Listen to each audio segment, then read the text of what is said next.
This is Allison Hicks, and I've never listened to this podcast.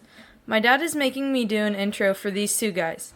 What are board game mechanics? Just use tape if the board is broken or the cards are ripped. Don't pay people to tell you how to do that. I'm 13 and I just told you how to fix your board game for free. If you want to waste your time, you can listen to the Board Game Mechanics. Here are the hosts, Joel and Jason.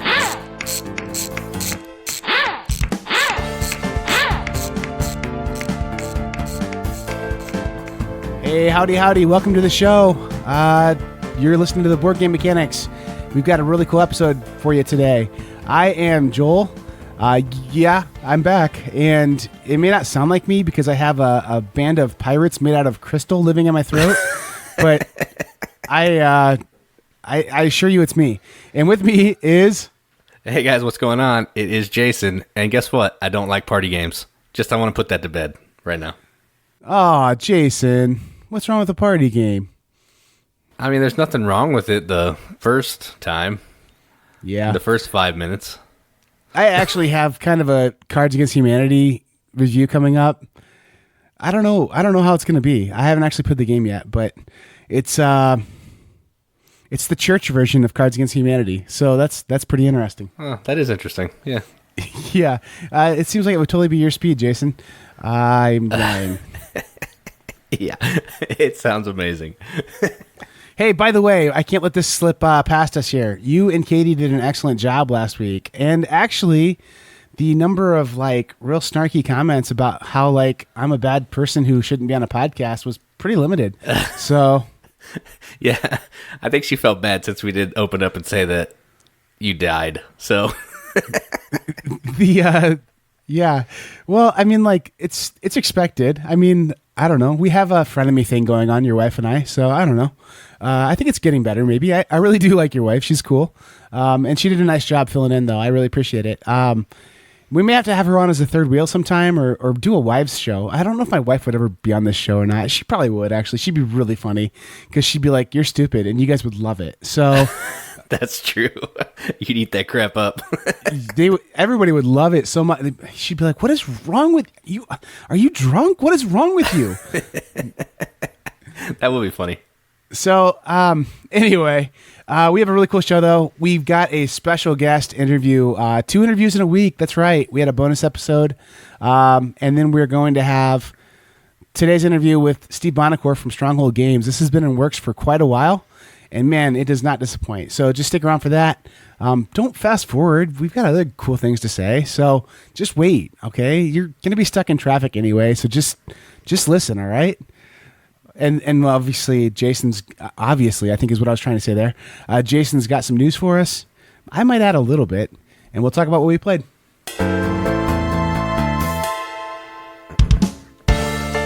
Okay, so the first thing I wanted to talk about for the news is I think a game that a lot of people are going to be excited about.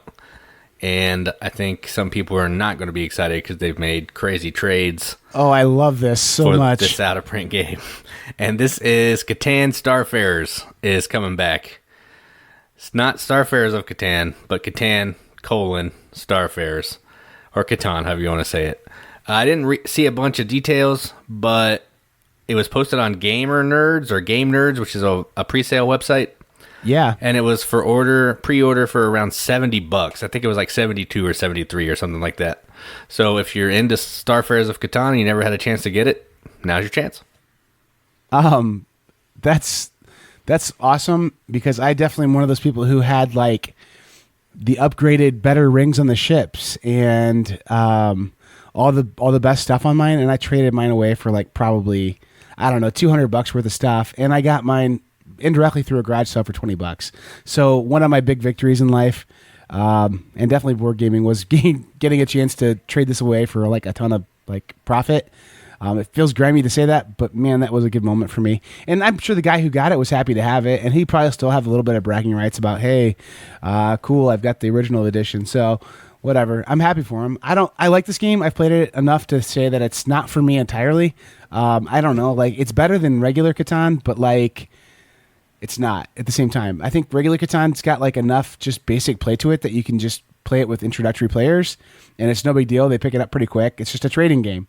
When you add the whole Starfarer stuff to it, it makes it a little more of something, to the point where it's not introductory players playing it. And if I'm playing with not introductory players, I don't want to play a version of Catan. So that's why I'm going to pass on this one. But it's cool news. Yeah, I would like to play this just once because everybody talks about it. So maybe now somebody will have it and I can play it. Yeah, and you can go, oh, I get it. I played it once and don't need to own it. So yeah. All right, so moving from like cool news to news. Super cool news. Shut your face. Is a game called Millennial Manatees. And it is what it is. Yeah, it's about manatees, and the game comes in a fanny pack. It's a worker placement game where players are trying to pay back $20 of student loans before the other players. And everybody's a little manatee. I don't know why you're a manatee. I don't really care. It looks cute. They're like manatees from the 80s, too. They have like 80s Technicolor artwork. It's cool. So if you like worker placement games that can fit in a fanny pack and you've always wanted to carry a game in a fanny pack, go check this one out. It's $27, and there's 17 days left to go. I think it looks really cool. It's pretty funny that they're trying to pay back $20 in student loans, but they don't have $20. It's just funny to me. And it fits in a fanny pack, which is just really funny to me, too. Yeah. So the money tracker in the game is actually a little cardboard fanny pack, too, which is kind of funny. And the fact that the game costs more than you're trying to raise is pretty funny, too. That is really funny. Yep. Hey, I've got one thing I want to mention real quick. Our interview on Monday, Legends of Novus, it was a cool little surprise for you guys, I hope. But I think you guys will be able to find that one on Kickstarter as of the time of this recording being released. If it seemed like something you'd be into, check it out. If you didn't listen to the episode, no problem. I get it. Sometimes just doing an interview episode isn't your thing. But Wes from the game creation and development came on the show. We talked about it. I think it's a really cool way to get board game players to play RPGs. It's kind of like a tabletop RPG hybrid, and I've homebrewed it quite a bit, and he loved that. He loved that we homebrewed it. He loved that we put a DM in there and tried to make it like an introductory D&D thing happening. So I think that you should check it out and just at least give it a look. It's a really pretty game. They did a lot of hard work on it. It's definitely a labor of love from Wes Woodbury and Fundamental Games. So just giving them a quick plug because they've just been awesome to work with, and I think he's got something there. So that's it. Yeah, he seems like a super nice guy. I listened to the interview, and he does seem like he's super nice, and he seems like he really cares about this game. Oh, absolutely. He's Canadian, man. Like he's just your stereotypical like nice Canadian guy. So, and that's such a good stereotype. Like don't shy from that stereotype, Canadians. Like I think you should lean into that one. So anyway, right? Yeah. Fundamental Games, Legends of Novus. Cool.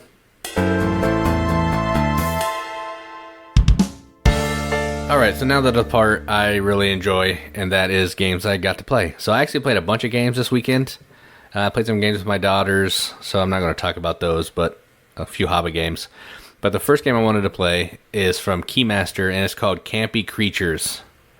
Yeah, this is a simultaneous action selection game where everybody's picking a card, you put it face down, and everybody reveals at the same time. And the cards have numbers from 0 to 8. You're trying to use these cards to recruit, kill, capture these mortals that are in the deck. And the highest number fires off first. But the trick here is some of the lower numbers have powers that can negate the higher number, and they may cause them to fire earlier. So you're kind of playing cards to try to maybe outthink your opponents, and you're trying to be the person to score the most points. Each mortal is worth some points. They might be worth negative. Could be worth a set collection bonus. So it's just a quick little filler game. Plays in probably about, 30 minutes. I played 5 players. It didn't take any more than 30 minutes. But it's super fun. The artwork is amazing in normal Keymaster fashion. So if you like quick little fillers to have some interesting gameplay, go check this out. That's Campy Creatures. Those guys have been on fire over at Keymaster Games. Like they're just putting out solid game after solid game. It seems like, and yeah, I if you like it, I love it. I guess that's awesome. I'm looking forward to actually getting a chance to play this one at some point. I think it looks pretty great. Reviews on YouTube for that if you wanted to check that out. One of them by Jason Smith himself. Yeah, it will be posted by the time this episode drops. That's for sure. Yeah. Definitely. because I just put that pressure on Jason. And I was already working on it before we started recording. Yeah. No, I could just feel it that was coming.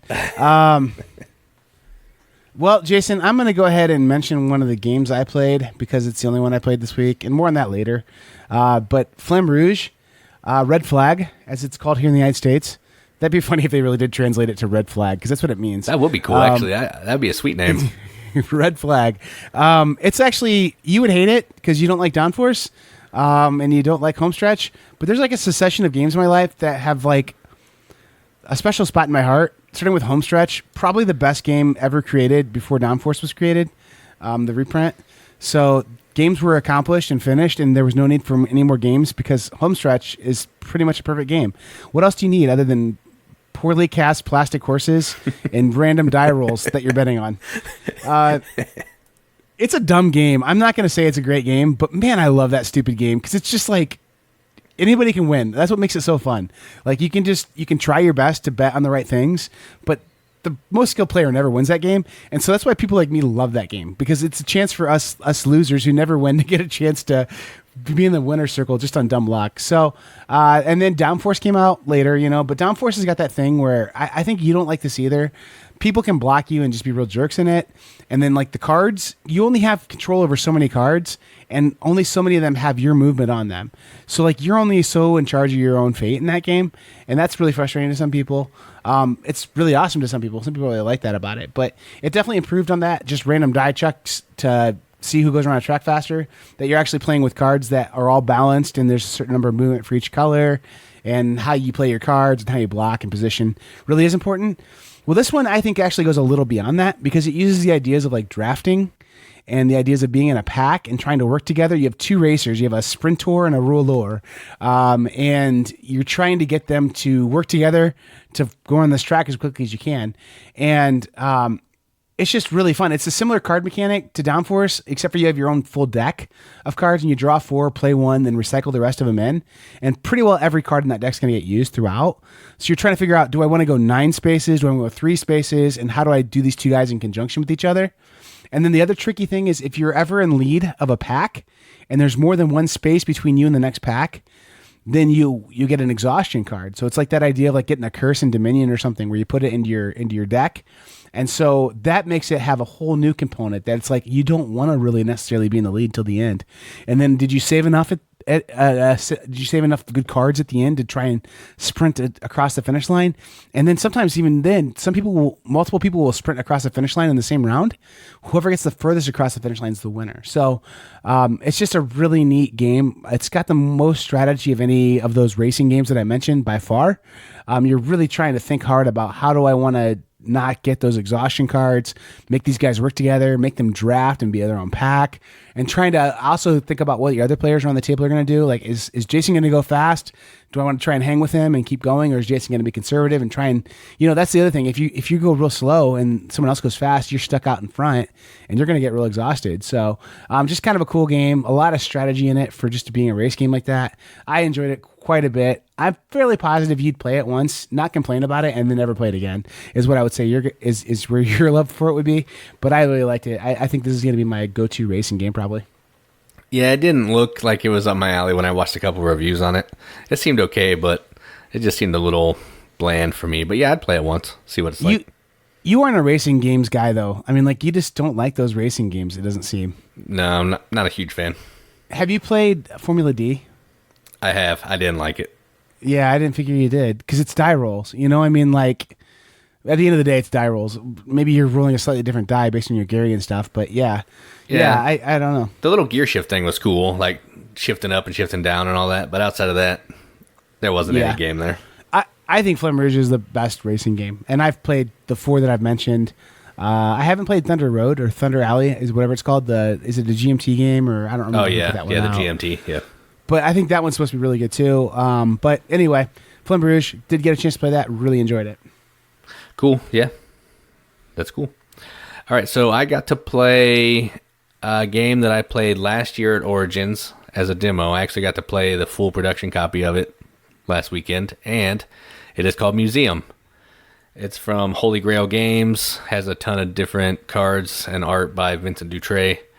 And this game is still fantastic. So what you're doing in this game is you are trying to collect different artifacts, jewels, stuff from different continents. You're trying to put these on display in your museum by either civilization, which is basically card color, or domain, which is a little icon on the card. I don't know the thematic tie to those, but that's what they are. So you're trying to collect these cards. You may be able to buy some of the cards that your opponent has discarded to put into your museum.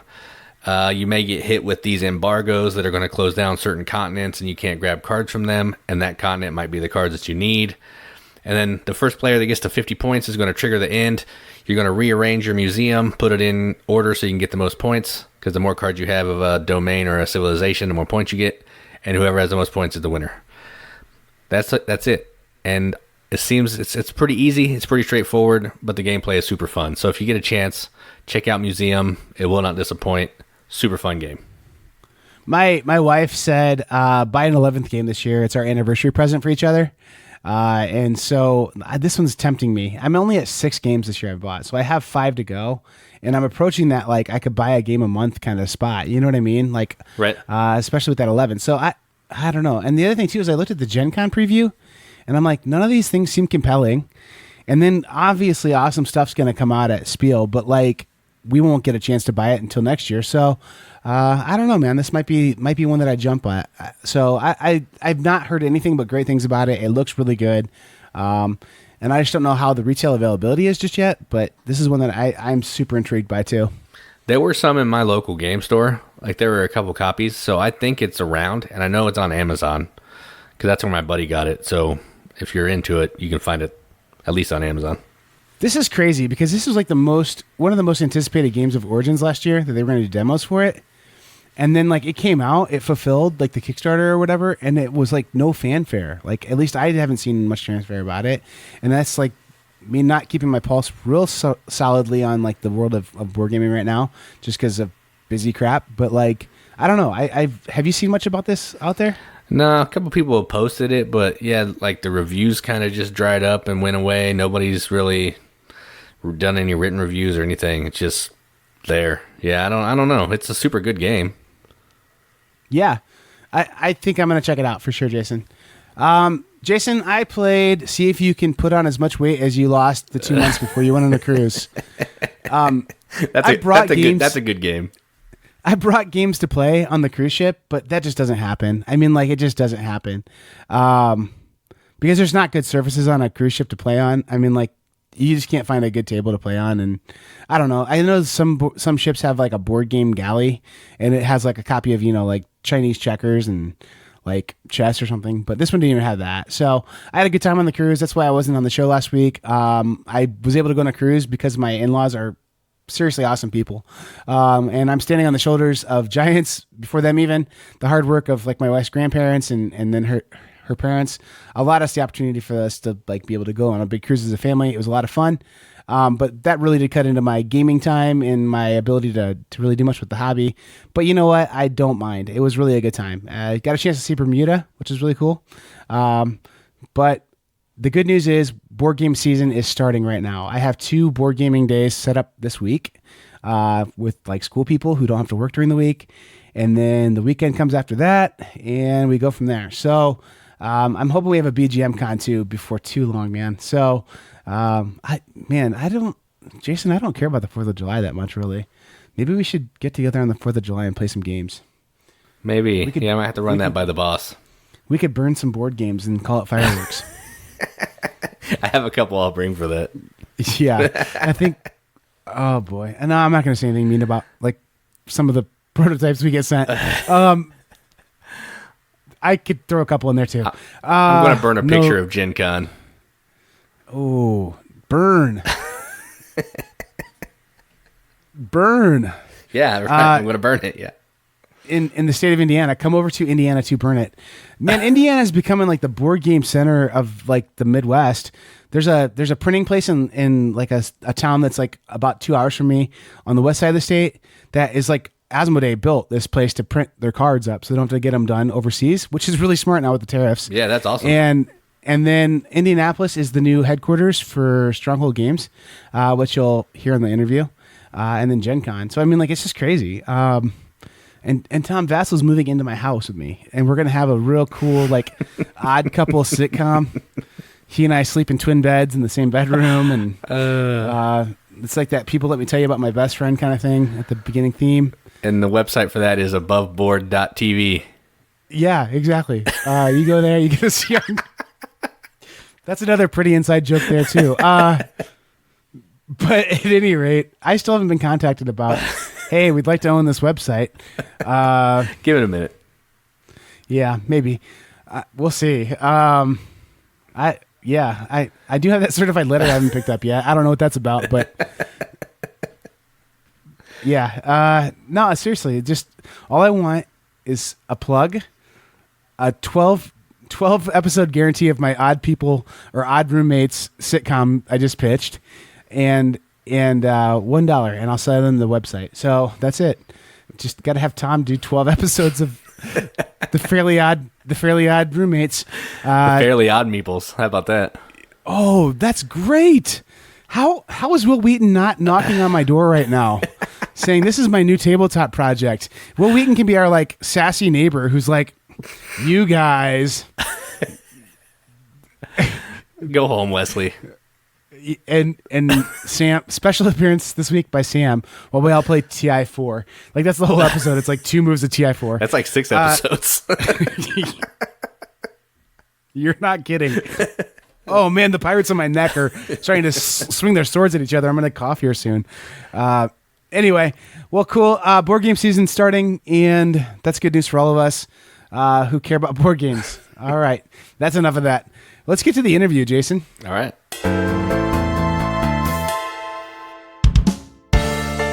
All right, I've got a very special guest here to the show today. Today with me, I've got Mr. Buonocore from Stronghold Games. Welcome to the show. Hey, man, thank you so much for having me on. This is great. And you're doing it like in the morning. Most people, I have to stay up late to, to be on their show. We're doing this like first thing in the morning. I love it. Well, yeah, you're important. I've got to clear my schedule for you. Yeah, nah. No. I've got that liberty of being able to, in the summertime, I'm vocationally a school teacher. Very cool. So I can keep my days pretty clear in the summer. So, well, very cool. So I guess, I don't know, I take for granted, I guess, that people know who Stephen Buonocore and Stronghold Games are, but I guess not everybody knows who you are and what your story is. I don't know, I guess I was doing a little research before this, and I own that Blue Box Survive, and I think of that as being like the first Stronghold game, and I thought, man, there's no way, because the quality of that game and the production value is really high. I figured for sure you guys had some Cereal Box games or something before that, but it seems like that was about the first game you guys put out. Well, the story goes as such, and I was studying the industry. I was a gamer. I've always been a gamer since my entire life. Since I was a child of various kinds, mass market games and things like that. Got into all kinds of other games. During the 80s. Computer games when the computers started going up there, and then computers got more powerful, and I was in MMOs for a while. I was in CCGs. I played Magic. I played Vampire: The Eternal Struggle. I played so many different games. And then in the 90s, I kind of fell back to board games, because board games are the most social of all gaming. We sit around a table. We either compete or cooperate together, and we have this great time together. So I fell back on board games. And I'm an IT guy. I worked in IT on Wall Street for 35 years. And in the mid 2000s, I was studying the market. I was seeing that there were a lot of these companies springing up, and I didn't see a lot of business sense and business discipline behind some of the things that they were doing. So I thought to myself, I think I could do this and do it a little bit better, be a better businessman about it. So in 2009, the company got started up, and the first games we brought out. So, well, you're partially correct there. The first game that we released was Code 777, and then we followed that up with Survive, Escape from Atlantis, and Confusion, Espionage, and Deception in the Cold War. So these were 3 games that were games that had already came out. There was some demand for them, so we brought them back in, and we brought them back out for the current set of gamers. Now, people will know the game. They may know the designer as well, and they'll be like, who are these guys, Stronghold? Well, I want the game, so I'll give Stronghold a chance. but what we did was we raised our brand to the level of those games and those designers by doing so. That was the original business model that we had. We then brought out some games from designers. Designers would come to us, pitch. We brought out Core Worlds, an Andy Parks game. We brought out Space Cadets with Jeff Engelstein. These are games that the designers made these games, and then we raised them up, and we did them from the ground up. It was fantastic. And then the model continued where we went out to Europe and Asia, and we continued to bring out great games from that were already published, out there, but now we're bringing them back for the basically English-speaking market, either in North America alone or worldwide. So the model has changed over time, but it continues to be a great working model for us as we move forward. And the future is very bright for Stronghold Games. I was one of those jumped into board gaming during the Catan, Dominion kind of era, and so I'm just trying to get every board game I can get my hands on. I'm excited about them. And I hear about this game called Survive, Escape from Atlantis. And that was this great old game from, the old, maybe 70s. Early 80s, 82. You just can't find it. And if you're lucky, you might find a thrift store copy. But it was this kind of cool gotcha game. And it comes out from this new little company called Stronghold, and I bought one of the first. My copy is the not quite 30th anniversary edition. It's the blue box, and blue box. I love my copy because people see it and they go, "Whoa, I've never seen that before." And so I don't know. I think my copy will be a collector's edition someday. So yeah, so I'm gonna hang on to it. You also brought so many good games from Europe. Like Great Western Trail, and some initial offerings for us from Vidal Lacerda, like Kanban, and just so many great Euro games that I absolutely love. Bringing us Vidal, Yeah. Yeah, we did with Vital. We did both Kanban and CO2. What we did right now, we have these strategic partners across the world, mostly Europe. The 2F Spieler, that's Freedom and Freeze's company. Truly one of the most intelligent, one of the most genius designers out there. Certainly one of the great designers in the world. So we do all of the 2F Spieler games. We do quite a few of the Lauta Pellet games. They're a Finnish company.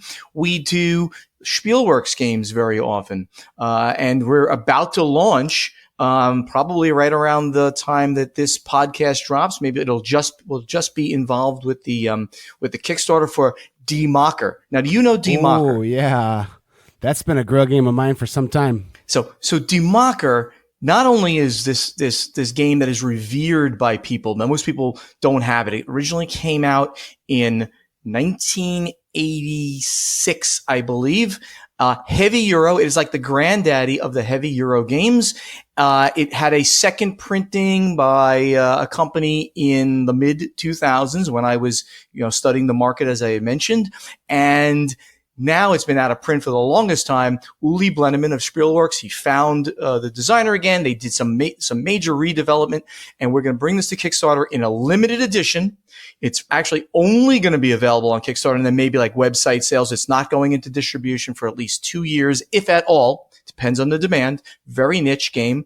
And that'll be on Kickstarter. So if anybody out there wants this game, they've got to hit the Kickstarter page between June 26th and whatever, like 16 days after that, it's going to be something around July 11th or something. And the one greatest cred about this game of all, if you type into your browser, boardgamgeek.com/boardgame/1, the number 1, that's what comes up. The game was the first game that Scott Alden, the owner of Board Game Geek, the first game he entered into the database when he started Board Game Geek because of the credibility, of the amazing cred that this game had and his love for this game, which kind of set a standard in heavy Euro games back in the 80s. Oh, that's fantastic that you're bringing this one back. I'm very excited about this. That's an insta-back for me. Thank you, well, this is one that like the old guys hold over our heads. Hey, I got one of these. You don't got one of these. Yeah, exactly. Now you can have one with better gameplay. Sure, they might have the 1986 version. Maybe that's got a Grail tag to it, but the redevelopment on the game keeps the spirit of the game completely, but also makes it playable in a reasonable amount of time. So you can play the game now in like 2 hours or so, two and a half, instead of the 4 to 5 hour full version. Now you can still play a full version of it called a 7 election game, but you can also play it in a reasonable, 2 to 2.5 hours by playing a 4 election game. It's all about German politics, but very, very similar to U.S. politics. You got to go out there, get the hearts and minds of the electorate on your side, go get some influence in the media, and create and try to become the next ruling party within democratic Germany. So it's a really, really great topical theme to politics, being so big in current affairs in the world. I know of at least 2 backers on that one. My co-host and I are definitely going to be interested in backing that one. We hope for a few more than that, but okay, we'll start with 2. Oh, I imagine you'll get them too, if I had to guess. This has been a long time in the waiting for a lot of people, I think. This is the Kickstarter. It gives and it takes away. So my copy of Aegisia isn't quite as it used to be, but now I have a copy of Buonocore. There you go. Very good. Very cool. So you guys over at Stronghold seem like you're all in on the roll and write movement. Feels like that at least. Absolutely. And that's kind of cool. Tell me about that. Yeah. So it was interesting. So, before it really, really became hot, the roll and write thing, we came out with 2 games over the last few years. One was La Granja No Siesta. So it was a roll and write version of La Granja that we did a few years back, and that was a cooperation with Spielworks in Germany, who I just mentioned a moment ago. And then after that, we did Steamrollers. And this was a game that was like an 18xx game, like an Age of Steam kind of game that you can distill into a roll and write. So instead of playing a 3-hour game, you could play it in like 45 minutes. So these were more thematic roll and write games.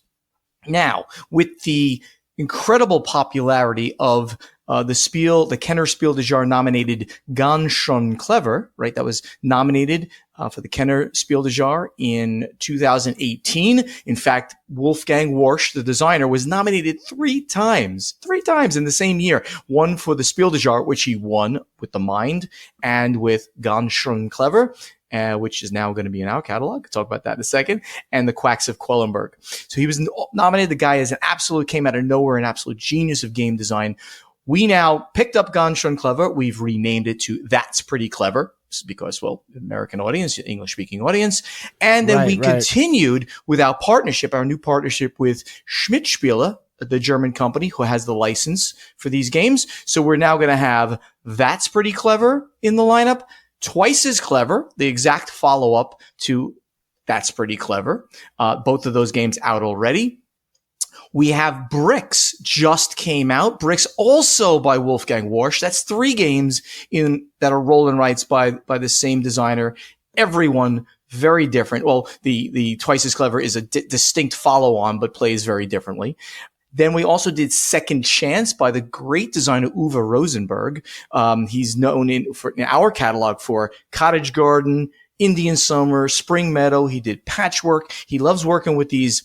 They're called polyomino pieces, like Tetris-like, but bigger than Tetris, those pieces.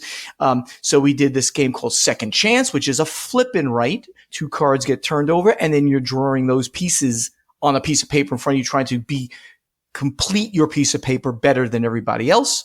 And then 2 of them are coming out in August for Gen Con, and that's Dizzle and Encore, which in Germany is called Knockmal, and that is actually the largest selling roll and write of every roll and write in Germany. So that's going to be 6 games in our roll and write category, all released within the last 6 months, which is kind of good, between August and earlier in the year.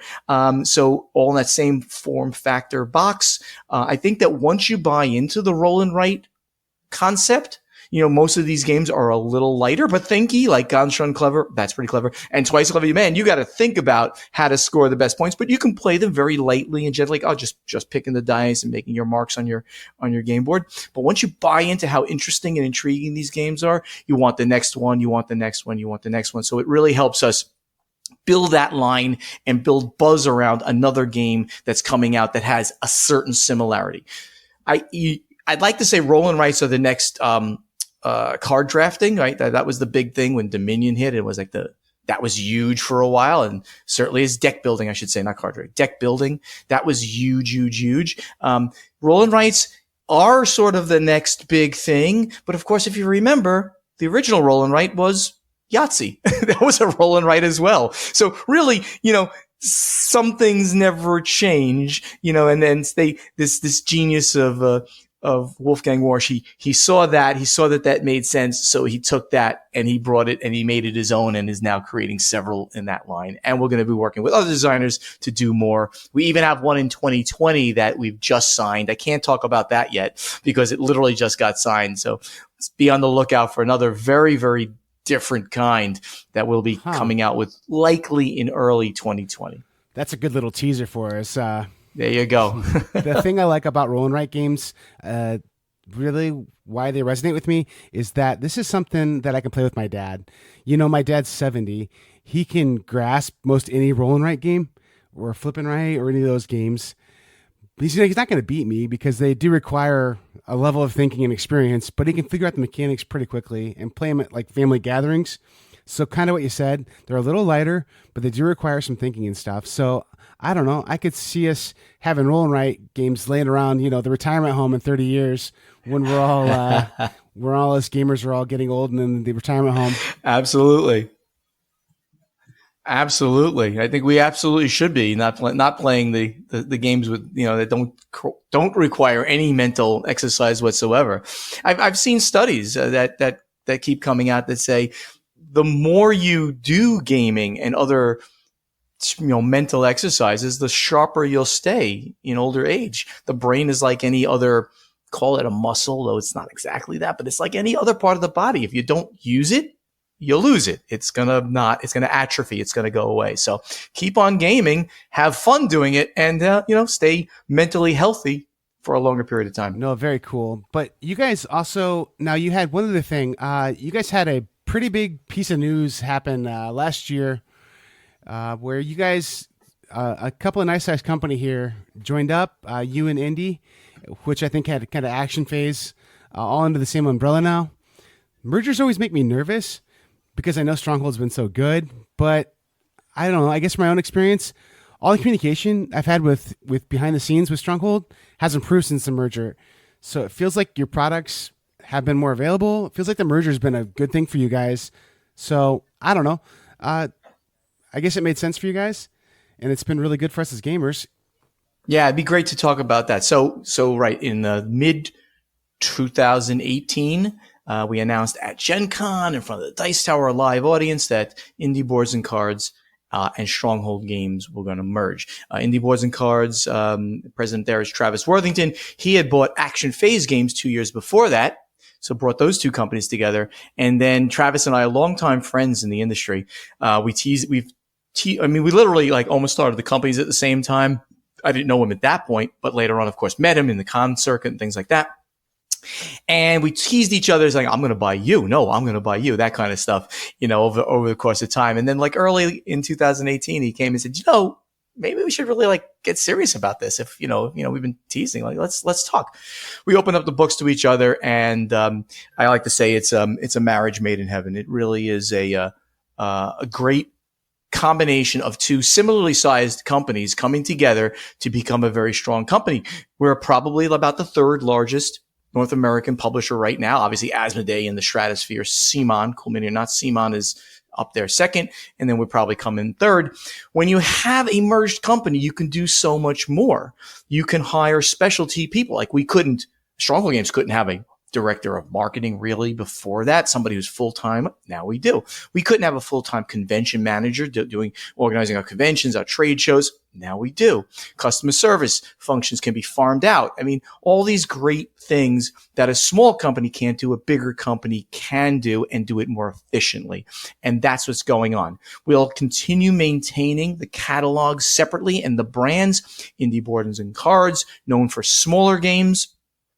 Many social deduction games, the Resistance and Coup, and Stronghold Games known mostly for the bigger Euros, though we are branching into it. Those roll and writes are small games, but I saw the opportunity there to bring those in, and they certainly are doing great. And we can cross market and bring people across both sides, use one booth at conventions in most cases. It just is it's a marriage made in heaven. It really is. And I could not be happier. The team is fantastic. We're building most of our team. Like, I live in Florida. I talk about that all the time on podcasts. And I love how much I love Florida. Moved from New Jersey, now live in Florida. Travis is out in California. We're building most of our team out in Indianapolis, whereas our development and production people are, so that they can work together and testing games and things like that. But we still have plenty of remote people as well. And again, the future is fantastically bright for the combined company, which, by the way, we call Indie Game Studios, but we're going to maintain those brands of Indie Boards and Cards, Action Phase Games, and Stronghold Games. That's great news. And actually, honestly, like, everything that I've had communication-wise with Stronghold, with you, your assistants, has been so much improved in the last year. Cool. It's just been fantastic. I really do think so. It's very good. And the great news is Indianapolis is just down the road for me, maybe an hour or two down the road. So when I get hired on by Stronghold someday, it won't be much of a relocation for me. Well, we have been hiring. I'm sure that we're going to be continuing to hire in the future as things change. So, keep in touch. Watch what we post on our website and our newsletter, and you'll see if there's any positions that open up. No, I'm going to be honest. I feel like I'm a pretty good employee, but based on the people that you have around you, I don't know if I'd make the cut. So you have some really excellent people around you. They do respond well. They do a great job. Pretty excited about that. No, honestly, I'm really happy that you guys are being a bigger presence, being able to compete with, I'm not going to talk bad about any other companies, but when you guys are able to push the boulder back and compete against the bigger company, that's good news for all of us. It's going to help us all as gamers, and really, I think it's a good thing. Fantastic news. So I guess this is the inevitable question that all of us want to know from an insider like you. It seems like everyone's speculating all the time about when this bubble, as they call it, is going to burst or what's going to happen. So excuse to say, oh, this is the end of board gaming. Like, oh, Will Wheaton left tabletop. Oh, end of board gaming. Gen Con changes how they count tickets. Oh boy, here we go. And it's into board gaming again. Now the most recent one is the tariffs. They're saying, oh, tariffs into board gaming. So do you have any predictions or any thoughts about what's going to actually impact us, or any thoughts about what's going to happen to the industry? Do you see any problems? I will talk about my podcast, like, probably at the end of the show, but I do a predictions episode for Board Games Insider each year. And if I was going to predict now, I would have completely changed the predictions that I had at the beginning of the year, because things do really change very, very, very fast. So, and it's so hard. Everything's a moving target. The industry overall. Now, if we talk about hobby gaming overall, and that would include RPGs, that would include CCGs, that would include miniatures. The overall hobby actually decreased in size in total sales over between 2017 and 2018, and it was like the first decrease in many years.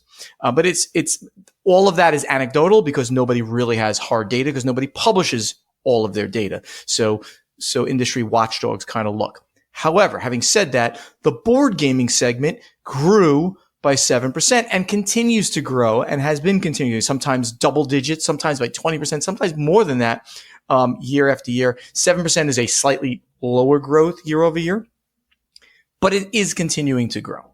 This is good news. I believe that we'll continue to see growth in the board gaming sector, which is, of course, that's the part that I care about. That's the part that Indie Game Studios, Stronghold Games, we all have to focus on. I believe the most important thing right now, and the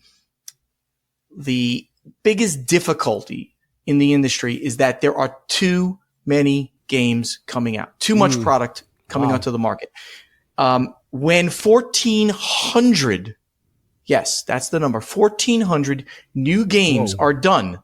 Now, you're probably going to think I'm going to say within 1 year. No. On one day.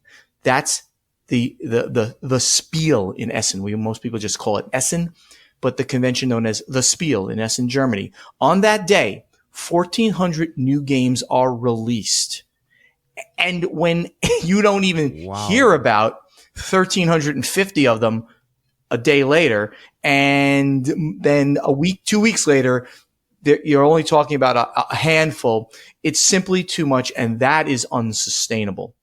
And that number has been going up year after year. So what I think is going to happen is that while I don't see that number shrinking too far, too quickly, because small companies are just going to continue trying to do things like that, I think bigger companies, this would be Stronghold Games and the indie game studios, are going to focus more on their core games. They're going to try to release less titles. They're going to market those games more heavily. And by doing so, they're going to be able to shine above all of that other noise that's out there. Now, Stronghold is still going to do a lot of titles because that's been our business model, because we're going to bring those titles over. But our print runs will go down. So with our partners, we might say, hey guys, I can't do this huge number. I'm only going to do this number. Are you still interested in working? If so, sure, we'll do the game, because I know I can sell those. Games are going to become harder to market, harder to bring out lots and lots of titles. So we're going to have to focus on core games, core lines, do less titles, and just continue to push forward. I do think we're going to see some companies that are going to go out of business. Small ones definitely, but even some fairly significantly sized ones that you know of. And I have no inside information on that. I'm just saying that people are going to be starting to make mistakes with not doing these kind of things and focusing and doing less games. So I think that's going to happen. And I'm not trying to talk gloom and doom, but I think that that's inevitable in a business cycle. We all know about the tariffs, right? Tariffs, potential to happen by the end of this month. That is certainly going to be a negative thing. That's going to raise some prices. That's going to raise some prices immediately, in fact. But you know what? That's not a board game thing. When every product essentially is going to get hit with a tariff, Middle America is going to get hurt. Everybody who shops at Walmart is going to get hurt. They're going to raise their prices immediately too. They have to. So, we're going to see all of this happen. I think that these types of things are going to be, if they happen, they're going to be short-lived, and then we're going to get back to some amount of normalcy. So I don't believe that's a gloom and doom scenario. And of course, we can relocate production to other places that cost more to produce, but maybe when you factor in taxes, it's not going to be as much. We already produce a lot of our games out in Europe anyway, not subject to any tariffs. So that's basically my predictions for the future. Your prediction would be just as good as mine in the end, really, because it's just a really hard thing to predict. But I still have a very good rosy. I do not believe that board gaming is going away anytime soon. As we expand that base of board gamers, they come in and they're going to be picking up on some of these games, some of these smaller games easily, and they're going to be going with them and playing them. So we're positioned well. Stronghold will be positioned very well with our roll and write games, because they're all small and very approachable. So I think we'll see what happens as we move forward. But I'm bullish, as I used to say, as we say on Wall Street. I'm bullish on the hobby game market. I think one of the most compelling pieces of evidence I've ever read about this is someone had a blog one time about really what we think of as like maybe the genesis of board gaming is actually just like a revitalization or a resurgence. And there really is only this like 15-year period where people didn't really play board games as much because they were into video games maybe. That tabletop kind of took a back seat. If you look at like the 1920s on through the 70s, there was always booming board gaming growth and the industry was going. And that's why Hasbro's Hasbro, So I think I'm with you. I don't know. The idea that this is a trend that we're only playing tabletop games in the last 15 years is kind of a false premise. And I think you nailed it. Earlier in this interview, you nailed it when you said, hey, I like to be social with people and play across the head table from somebody. I like headsets. Headsets help us do this interview. Playing headsets, video games with headsets is cool. But I think that social thing is better, and we're not going anywhere anytime soon, because a lot of us have spent a lot of time and money and equity and sweat equity and money on this thing, and we're not going to let it go away. We're not letting it go away. Right. So absolutely. So I think I'm with you. I'm pretty bullish too on it. Excellent. I don't know. I guess the internet doesn't like that, but I'm with you. What else, Mr. Ronco? Anything else you'd like to plug? No, I'm good. Let me just, if you don't mind, well, thank you so much for having me on the show. I think I really appreciate you reaching out and doing this with me. And I'd love to tell people if they find Stronghold Games and Indie Boards and Cards at a convention, please stop and say hello to me personally. I attend all the big conventions. I love meeting people. And people often bring me gifts of beer because they know that how much I love beer too. So you want to get to my heart, you can bring me about. No, I'm kidding. You don't have to, of course. But come see me at Dice Tower Con. That's coming up in just over a week. Dice Tower Con in Orlando, Florida. You get to see me and Tom Vassell jab it out with each other verbally. It's always fun. I'll see everybody at Gen Con, of course. Essen, we talked about that. And then PAX Unplugged in December to round out the end of the year. And of course, please, if you want to find out more about the industry, listen to Board Games Insider. That's with Ignacy Chevicek, the president of Portal Games, and me, Stephen Buonocore, the president of Stronghold Games. And basically, we talk about the industry, things like we talked about just now. Plus, we take questions from our Board Game Geek Guild. We take questions that people post over there. And of course, we talk about what's happening on the insides of the company. Please check us out on Facebook. That's /Stronghold Games. Twitter and Instagram is @Stronghold Games. And just watch out for us because the combined company of Indie Boards and Cards and Stronghold Games is it's going to be going places. And I hope fans would just keep an eye on us, sign up for our newsletter, and find out what's happening. I think you'll be very pleased in the end with all that's going on in the new merged company. Thank you so much for your time. I appreciate your time. I know you're very busy, especially in the summer in the middle of con season here. I really appreciate your time. No problem, Joel. Thank you so much. Stronghold, one of my favorite companies. Take a look at all their stuff. Very good company. Very good interview. Thank you so much. Thanks, buddy. Bye-bye.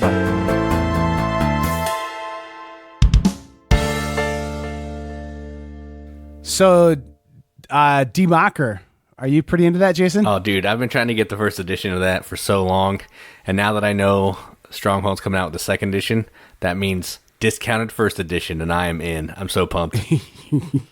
Yeah, only on a limited edition, limited print run, so only on Kickstarter.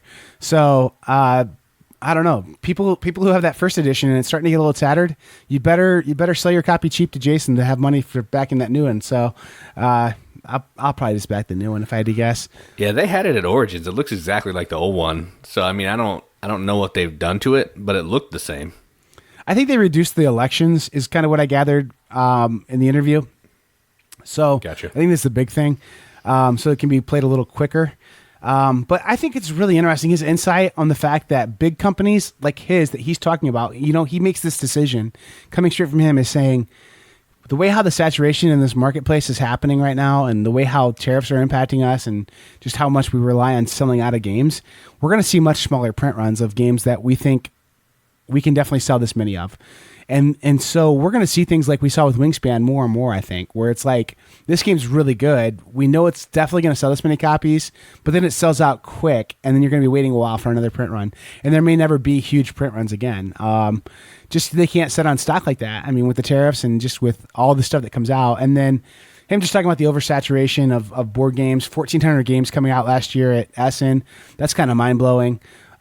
Just all that information, it all just stacks up, and it just is, I don't know. It's not, he doesn't think it's doom and gloom. I don't think so either. I'm actually, I said bullish, and I think Keith said it as well, on the fact that I think we are going to see board gaming stick around for a long time.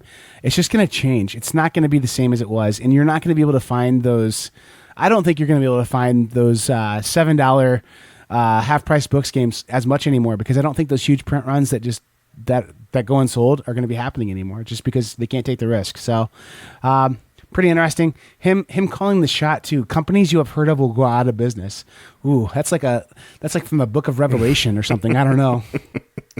Yeah, he's in the know, so he wouldn't say things if, he didn't have some insight. That's at least what I gather from the guy. Like, he seems pretty open about things, and people seem to be open with him. So, if he said it, chances are good that he may have heard that somewhere.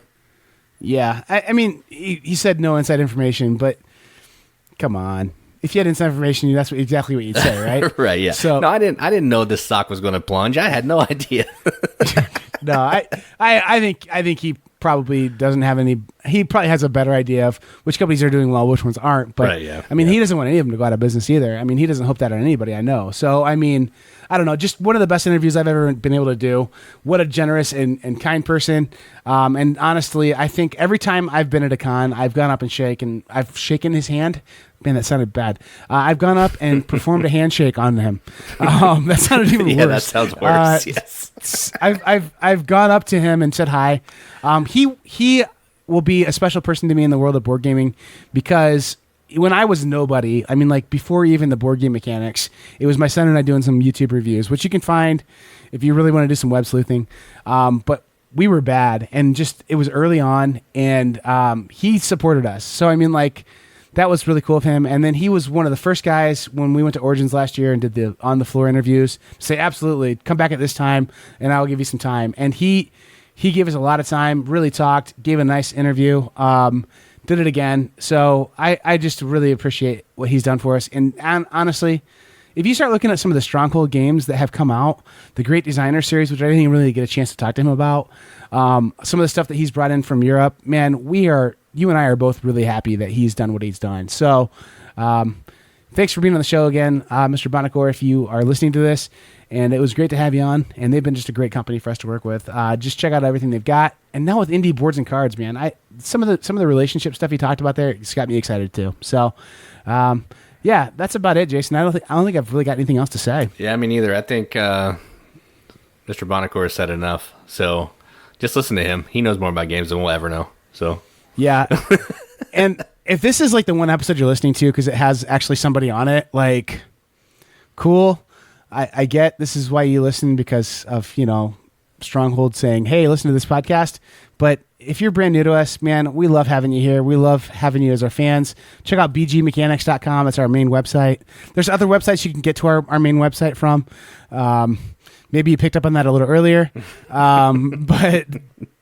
But we've also got a really great Facebook group. If you join our subgroup called The Riveted, #The Riveted, and you become pretty active there, you might even get into a secret special super group, which is like some people who like to do some chit-chatting on the Messenger app. So that's where some really silly stuff can happen. I'd love to see that group get like huge too, even. So to the point where I'm really irritated by how often the messages go off. My wife was getting so mad about it in the airport. She was like, this group, man, I've got to mute it. I mute it from time to time because I just get so tired of it. That's funny. So I think it was when you guys were orchestrating your meetup with Mr. Picard. Oh, yeah, so anyway. that could have been. There were a lot of messages that day. Yeah. All right. Well, I've been Joel. And I'm Jason. Keep gaming. Keep gaming.